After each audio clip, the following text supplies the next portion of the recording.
Welcome to the video lecture, and my presentation will be related to the political institutions among the tribal communities.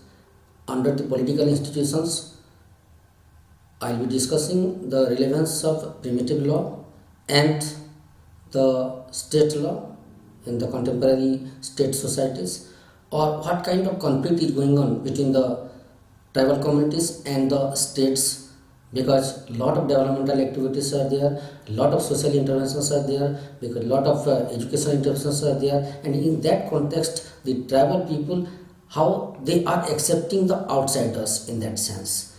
Outsiders in the sense that because we have the state societies and state has the every right to make laws related to every areas of concern of its citizens, and in that case the tribals have their own way of dealing with their natural resources, dealing with their social institutions, dealing with their political life, and in that case there is a conflict between the state and the tribal people in that sense. So here my topic is conflict between customary laws and statutes, experiences in the tribal areas. Here the customary laws means the law of the tribal people, which is there inherent. It is since a historical time they have the practices.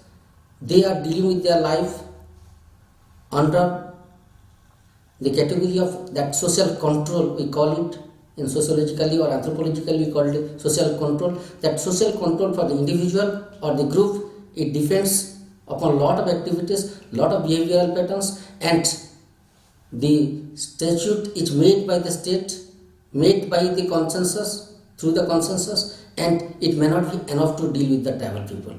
The very first, what is law, and second is what are the principles of law, general principles of law. Third is customary law. Customary law, under that what are the different features of customary law. Then what are the sources of customary law, or in that can a custom itself be a law. What are the different approaches to study customary law, and through the illustrations, two illustrations I will be taking. One is the land law and second is the forest law, to disseminate that there is the conflict between the tribals and the state. The very first, what is law? Law means social control. In sociologically or anthropologically we call it social control for the individuals. But there are no definite attributes by which you can define the law in a very perfect sense. For that we have to believe on the principles only. There are 5 major principles to define law. The very first is each people has its own system of control, that is the complex of behavior pattern plus institutional mechanism. That behavior pattern means every area of the culture, this belief, tradition, custom, everything is there, and those have to be controlled, not exactly of punishment or the legal things we are talking on the today's world. So here complex behavior means the man is born with a background. He is born in a society where there are already laws are there, and man is not coming with its own laws. So he has to follow the laws of the society or the tribe or community wherever he is born. And the institutional mechanism is lot of institutions are there in the community which has to be followed. The norms has to be followed.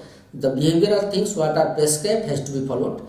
Second, the legitimate use of force. The use of force means for example, in the modern state we are using police as a force, court as a force, but in the traditional societies there were no police, but control was there, physical control was there, as well as moral control was there, and there was also the forces in different ways to regulate the individual. The third principle is the allocation of power. Allocation of power means every individual has been assigned some sort of roles to play. Accordingly, the status is there, and that has to be performed by the individuals within the society. Fourth one is respect. This is the important one, that we have to respect for traditions. Respect for traditions means whenever any law is made, it takes into consideration the people's aspirations, people's culture, their belief system, their religious practices. Everything has to be accommodated, and that is the important one by which we can define our customary law. The definition of customary law can be inherent within that concept. And fifth one is the evolution of law. Law has evolved from primitive to archaic and to modern state law. Primitive law means there was social control in the earlier days also, when the state was not there. There were no kingdoms. At that time also social control was there. We can term it as primitive law, traditional law, or the modern day we call it tribal law, or whatever we are telling. And second area in that, and in the primitive law, the custom was the king. Custom was the king means through the custom everybody was controlled, everybody was performing their duties within the society. And second one is the archaic law. Archaic law means one individual was having the authority, and he, for example, king or the samrat, they were declaring that whatever I am saying, that is the law. And third area is the modern state law. Now we are in the state societies where we have the constitutions, we have the legal bodies, we have the courtrooms, and those are defining that yes, we have to behave according to this. If we see the evolution of law from the stateless societies to the state societies, there is one concept, that consensus. That consensus has to be built, and through consensus we will make the laws in the state societies. And if we see the total process, the tribal people, the indigenous communities worldwide, and the primitive man, we call it in general parlance, they have sacrificed some of their areas of concern to develop the state law. And through that sacrifice, in fact, they might have sacrificed their customs also, their traditions also, for the betterment of others, you can say, or for the state law, development of the state law. So, what is this customary law? Customary law means two words. One is custom and law. So, what is custom? Custom refers to a set of established patterns of interactive behavior among humans, which can be objectively verified in a particular social setting, because these behaviors are adopted in everyday realities or routines. Sapit defines custom as is used to apply to the totality of behavior patterns which are carried by tradition and lost in the group, as contrasted with more random personal activities of the individuals. In general, customs may be divided into four kinds. One is local custom, second is international custom, third is class custom, and fourth is family custom. The local customs are confined to the district, town, even a village or a community. The international custom is there, which is practiced by one country, and it asks other countries, or it shows other countries that this can be practiced, and that can be an international custom. Class custom is there, and fourthly the family custom is there. The legal meaning of custom is that in the Subramaniam Chettiar versus Kumarappa Chettiar case, All India Records of 1955, custom was defined a particular rule which has existed from the time immemorial and has obtained the force of law in a particular locality.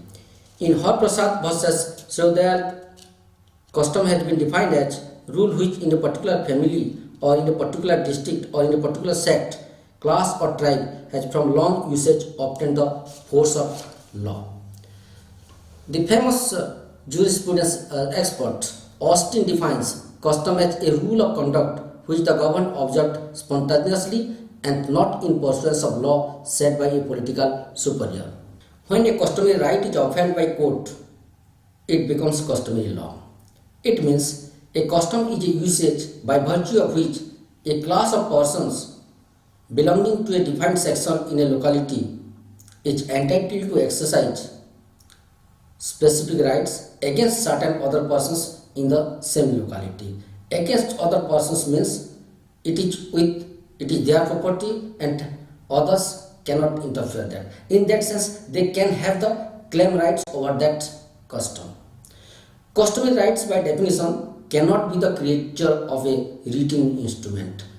Why it is said that it cannot be a creature of written instrument? Because custom itself is the king and no written things is there to define customs, and it is the practice within the community, within the tribe, within a region by which it cannot be written. Since it is unwritten, it is claimed by others that it has the low value than the statute or the pure law which we have developed. Neither were the principles of customary laws codified, nor were the said customs listed out separately by legislation in India. It has not been codified. All the customary laws have not been codified. And when codification starts, it will take the law in a different way. There is only recognition to the customary laws. There is increasing conflict. We have witnessed in our ethnographic research works, anthropological research works, sociological research works, that there is a conflict between the customary law and the modern law. Here, what are the different features of customary law? The very first is law is part of social web. Social web means we have the society, we have a political life, social life, economic life, every kind of life we have, and within that, law is a part of it. So, law is a part of social wave, and in brief, law is a part of our culture. Written or unwritten rules developed from the customs and traditions of communities. Second feature of customary law is that facts are never without meanings. Never without meanings means every fact has some meanings, and somewhere through argument in the courtroom or through argument in the debates or through argument in the public domain, we suppress some of the facts, but facts are there, and the facts itself is a part of social web, and that can be proved. The legal life of primitive man was looked upon as being non-existence rather than being unexplored. Means the law was there in the primitive with the primitive man, and it was not explored. Today, lot of techniques are developed, lot of methodologies are developed by which we are able to delineate or bring out the truth within the legal life of the primitive man. And in this customary law, custom is the king. Custom is the king means everything decided through custom is the supreme law. There is no law until there are courts. At that time also law was there, and through custom all kinds of political judgments, decisions were given. The jural postulates of tribals are being translated into legal forms and actions. Most important feature of customary law is that unwritten social contract. It is unwritten social contract means there is no written records for this kind of contract. Social contract. Social contract means within the society every individual has some sort of contract with others, and that is not written. And another feature of customary law is that it is known to the community. Every community member knows that what will happen if I don't follow this norm, I don't obey to these rules of this community or the group, what will happen to me? Everybody knows. But if you see the state rules, it may not be, because it is the argument going on. The argument goes on in the courtroom, and the advocates, lawyers, they are, according to the rule of law, they argue in the courtroom. Here, the knowledge is there within the community, and it is enforceable. Customary law is enforceable. Enforceable means able to be carried out. Operation of law is in total cultural setting. Within the community, it is sorted out. Each people has its own system of control, starting with primitive man, then archaic law, and the modern law. Different approaches are there to study customary law. The very first one is behavioristic and empirical. Behavioristic means all human laws to reside in human behavior, Learn one. Cultural pattern of behavior exists prior to the entry of individual into the society. And second one is objective and accurate observation. It means whatever the man is doing in relation to others in the society, that is the objective thing that can be seen, that can be recorded, and that can be recorded through accurate observations.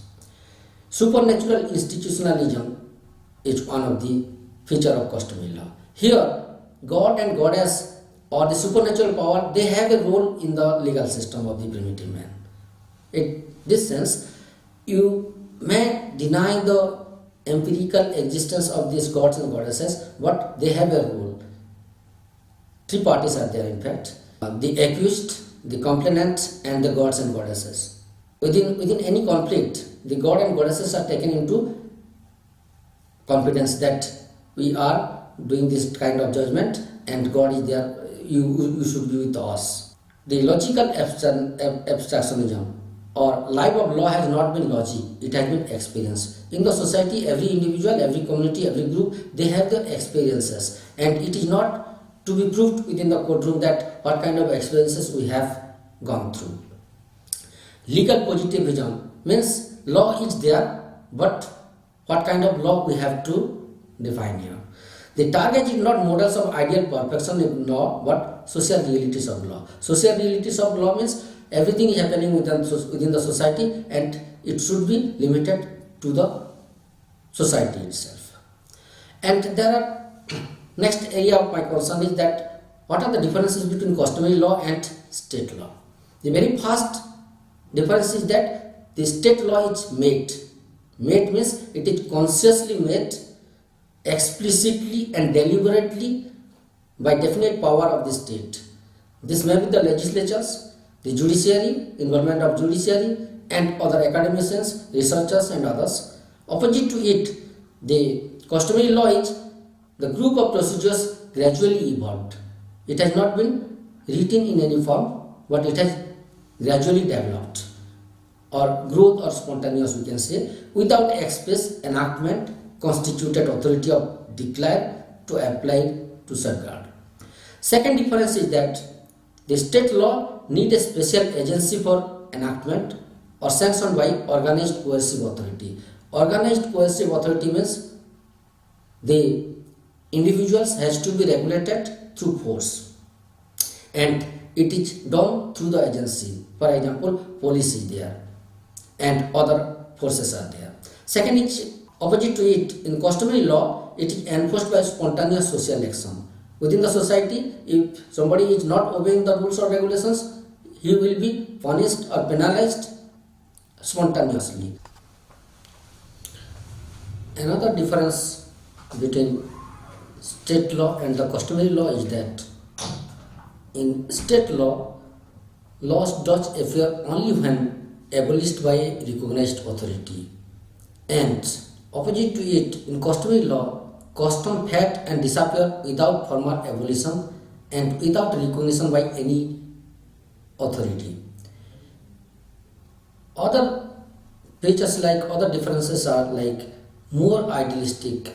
The state law is more idealistic in the sense that offspring of mind and directed by aims which are for above and actual practice of society, reforms the custom. For example, the Hindu code bill. Opposite to it, the customary law is a product, experience, and mainly concerned with daily routine of life. Another difference is that the statute generally deals with matters which are vital to the life of society, and customary law is more ordinary and familiar.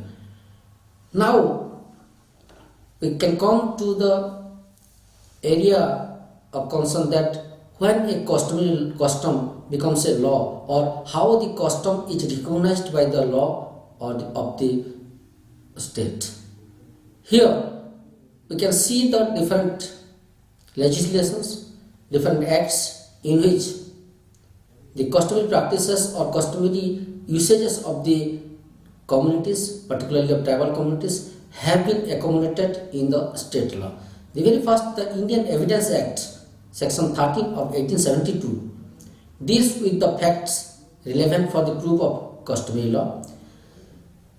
Second area is the Assam Forest Regulation Act of 1891 recognizes rights to pasture and forest produce at the stage of settling rights before a given area of forest is classified as reserve forest.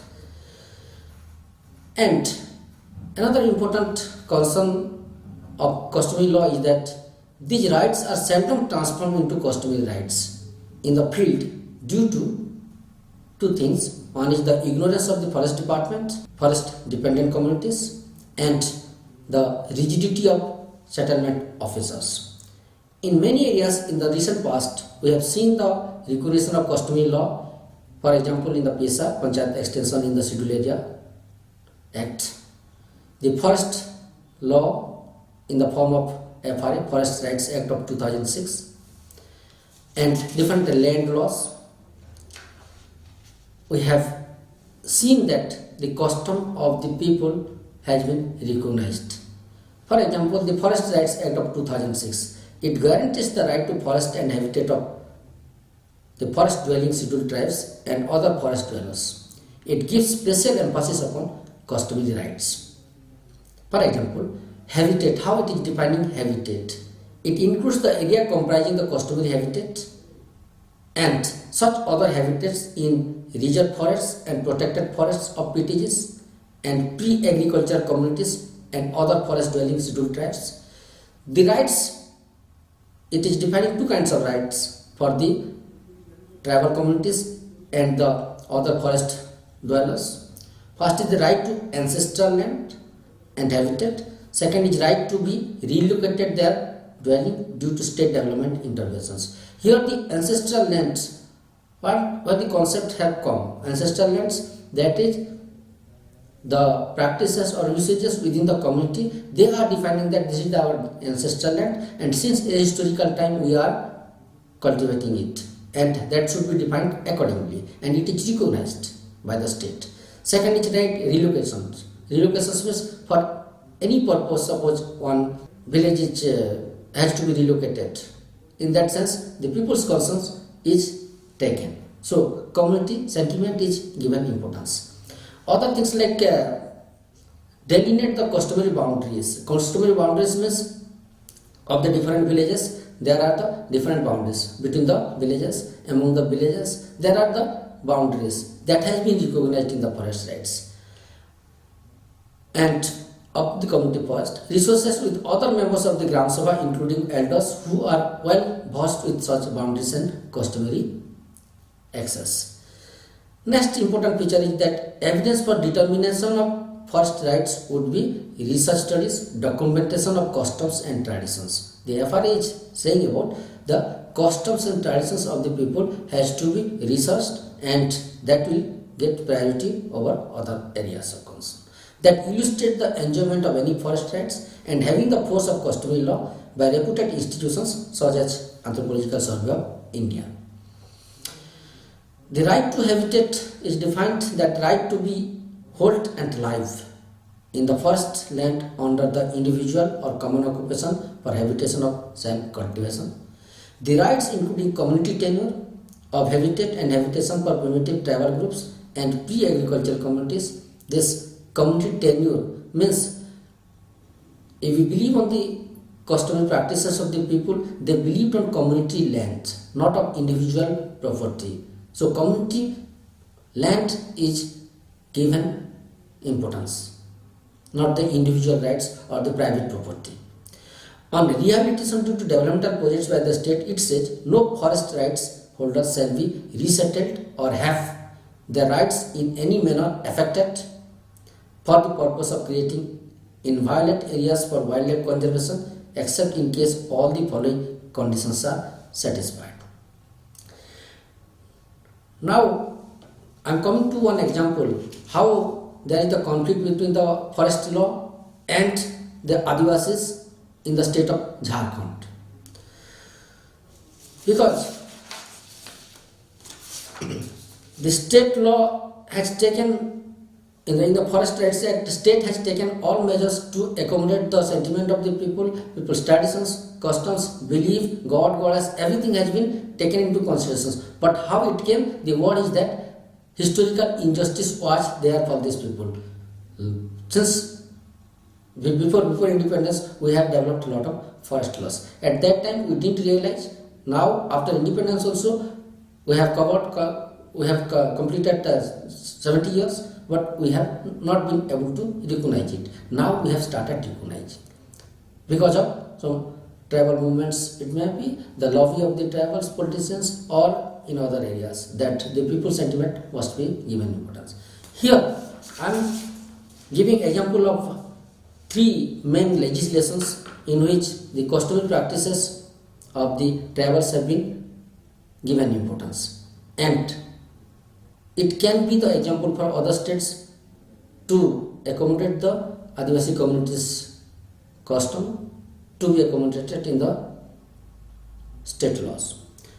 The three main legislations to prevent tribal alienation in Jharkhand are the Chota Nagpur Tenancy Act, CNTA of 1908, the Wilkinson's Rule of 1837, and the Santal Pargana Tenancy Act of 1949.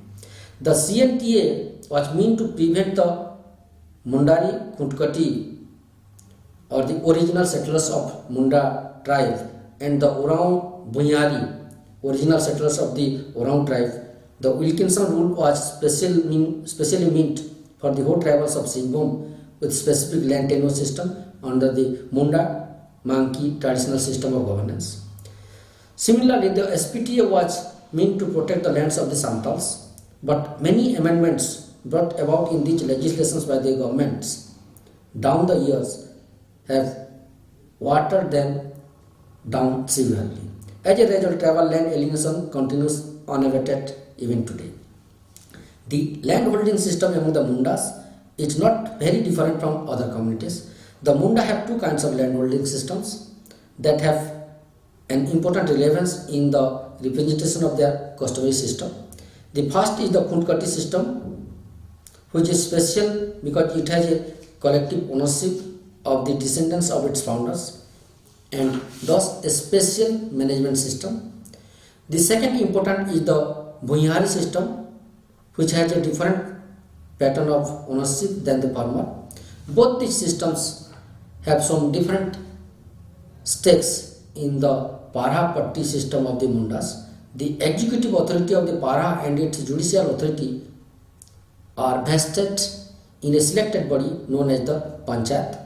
The Panchayat of the Parha in the Khuntkati area is neither a fixed body nor have any permanent officers except the president called Patta Munda, who is the social head of the Parha and whose office is hereditary. However, the two broad categories, one that belongs to the Munda and Manki Patti and the other belongs to the Bhunyari Patti, are worth mentioning. The Khuntkati land is the land of the descendants of the original founders of that village and the land their kins and kin have inherited. The Bhunyari land is the land of the other common members, citizens, both Adivasis and their service communities who have settled with them. Potters, they are the potters, blacksmiths, musicians, weavers and others.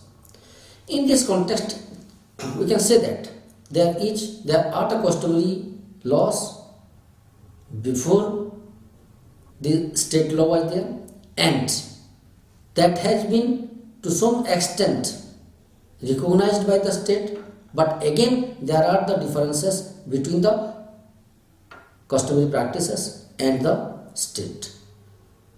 So, to summarize, we can cite the case of or cite the example of Santals, for whom the great legal expert, British legal expert Archer says that if we seek an analogy to the Santal village community, we shall find it surprisingly in the English modern state. Each presents a blend of ultimate democracy with influential leaders, of private ownership with moderate socialism, of citizens with claims and a community with rights. The first aspect of Santal socialism is the public ownership of land. Because in that case, we can say that the customary practices or the customary laws were more community sensitive, environmental friendly, and socially sensitive, by which the society was coherent. They were coexisting, the villages, the communities, they were coexisting within the defined area, within the particular geographical area, and that has lost its sense. The second example I am coming to is the land issues in the state of Odisha. Here, the state of Odisha has also implemented several land legislations to ensure land rights and land tenure. All these land settlements acts have taken into consideration the tribals' dependence on land and forest for livelihood and survival.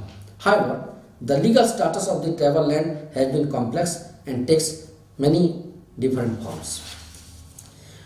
Two judgments I am coming to that is contradictory to the customary practices of the Adivasis, particularly in the southern belt of Odisha. The landmark judgments of land transfer regulations. The Constitution of India, Article 244, Section 5, Para 5.2, Odisha Scheduled Areas Transfer of Immovable Property by Scheduled Tribes, Regulation 2 of 1956, states that transfer of immovable property by ST expression transfer includes any dealing with such property or deal with not defined in statute. Dictionary meaning, if taken as safe guide, can be extended to achieve legislative object of act, transaction or dealing with immovable property having effect of extinguishing title of member of aboriginal tribe and vesting same in non-tribal. It constitutes as transfer of immovable property. Interpretation of statute, dictionary meaning is extended to achieve object of act. The second case is Limitation Act is not applicable to claim rights over land of non-tribals. A tribal may acquire title by adverse possession over the immovable property of another tribal by reference to Para 7D of the regulations wrapped with Article 65 and Section 27 of the Limitations Act 1963. But a non-tribal can neither prescribe nor acquire title by adverse possession over the property belonging to a tribal, as the same is specifically prohibited by a special law promulgated by the state legislature or the governor in exercise of power conferred in that regard by the Constitution of India. A general law cannot defeat the provisions of special law to the extent to which they are in conflict. Else, an effort has to be made at reconciling the two provisions by homogeneous reading. So, to conclude, you can ask with some questions that lot of things are happening in and around the community. The state is controlling the resources, natural resources, controlling the land, controlling the forest of the Adivasis, but Adivasis have their own practices which needs to be relooked. In that sense, we can ask ourselves two questions. The very first is, what are the general principles of law in the human society? Second question is that, what do we understand by custom and customary law? Third is, custom may be a source of law or itself a law. It can be discussed. Fourth one is, what are the criteria and eligibility conditions for a custom to be elevated to a customary law? And fifth one is, there have been several instances of conflict between customary or depoliticized laws of indigenous, tribal or Adivasi communities and the politicized or the provincial laws of the modern state worldwide. To conclude with, we can say that there is a straight line differences between the customary laws and the state law. What we are asking others, the tribal communities or the primitive communities, we are saying to follow it. In that sense, the positivist school of legal jurisprudence along with market-oriented economists argue that the rule of law having organized government and legal commands guarantee private property rights in the modern state societies and governance. They argue that the modern societies can only function effectively only within the system of well-defined and enforced private property rights. However, the empirical or anthropological findings on cases for and against the public production of law and enforcement from the primitive legal systems are questioning the legal positivists because they apparently represent examples of law and other without a state government and economists who assume that the state must establish and enforce private property rights. Thank you.